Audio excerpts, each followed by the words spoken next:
Hey guys, welcome back to my channel. So it was Pride weekend this past weekend here in New York City, and needless to say, I had a lot of fun. For Saturday, we celebrated one of my best friend's birthdays. The theme of the party was blackout, not just for the drinking part. Actually, this is terrible. So my friend Dalton shares a birthday with Helen Keller. So in honor of that lovely pairing, we dressed in all black and were in his apartment drinking with the lights dimmed almost completely off because, you know, Helen Keller can't see very well, or couldn't, or, you know, you get the idea, she was blind. But yeah, earlier in the day, not so much fun. I actually got trapped in an elevator, as the title of the video suggests. So I thought I would tell you all about how that went down because it was terrifying. So yeah, so my friends and I went over to this apartment that had a rooftop deck that, you know, someone we knew had a friend who was hosting people at their apartment. It wasn't like a bar rooftop, it was just someone that had a penthouse apartment and they had access to the roof deck and we were all up there. At one point, one of the girls whose apartment was decided to be a huge bitch and was like, okay, if you don't know my middle name or my last name, you can go. So my friends and I all look at each other and we're like, all right, fine, bye. So we leave.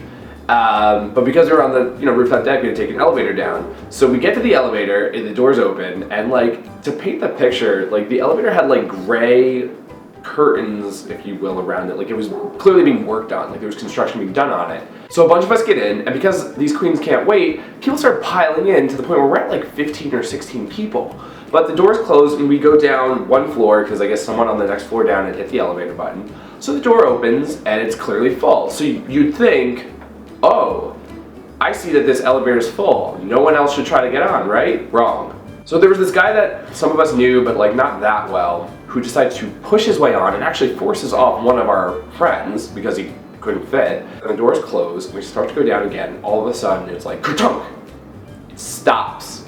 And we're clearly between floors because the doors did not open. I'm quiet, but I'm realizing that I'm starting to panic, and I don't get panic attacks, I'm not claustrophobic. My mind was instantly going to the place of this elevator could drop at any time, 5 floors up, and just boom, to the floor, I'm dead.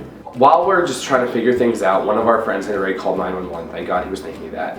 There, in the corner, there was this small girl and her friend in a Hawaiian shirt, which was ugly as fuck, by the way. This girl, out of nowhere, makes a comment like, oh my god, you guys, what if we're stuck in here and we're running out of oxygen? Who do we kill first? Okay. I was already very upset, and to hear her say that, I don't know what came over me. I think it was just the sheer state of I didn't give a fuck because I could die. I actually turned to this girl and go, hi, you. We would kill you first. Shut the fuck up. And she was like, wow, that escalated. I'm like, oh, no. I'm like, you are now antagonizing people in this elevator. 12 of us here are friends, and you're pissing everyone off. You're the first to go. And I was like, and your friend in the Hawaiian shirt's next, because he is being equally annoying. And then I also decided that the third person to die would be the kid who forced his way on and got us into this mess. So I had created a hit list. So watch out, don't piss me off in a crisis. Oh, I forgot about this too. There was some guy on the other side of the elevator doors, and his advice to us was jump so it shakes it down to line up with the floor because we weren't that far from it. And I'm like, jump? Are you insane? No. But lo and behold, loud ass bitch in the corner is like, I'll jump. No, you won't. I will choke your ass out. Finally, the fire department shows up, they do their thing, they get us out, and I was very, very emotionally relieved at that point. So my friends went to get dinner, I had to go home and just recompose myself before I went to my friend Dalton's party. That was that night. And yeah, like I said, it was a very reflective time because I went to a very, very dark place.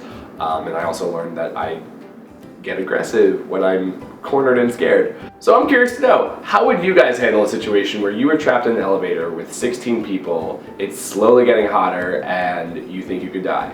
Comment down below. Maybe you would handle it better than I would. Thank you guys so much for watching. I actually have to give a shout out to a new YouTuber because I recently just discovered his channel and his Instagram, and he's very new to YouTube, but in a very interesting way. He kind of inspired me to get my channel really back up and running, where I'm gonna post videos once a week. I have to figure out what day of the week that's gonna be. But I wanna give a shout out to Taylor Michael, and I'm gonna post a link to his channel below. You guys should check him out. Like I said, he's brand new, super sweet guy, and I think he has a lot of potential, so show him some love. Anyway, thank you guys again for watching, and I will see you in the next video. Bye.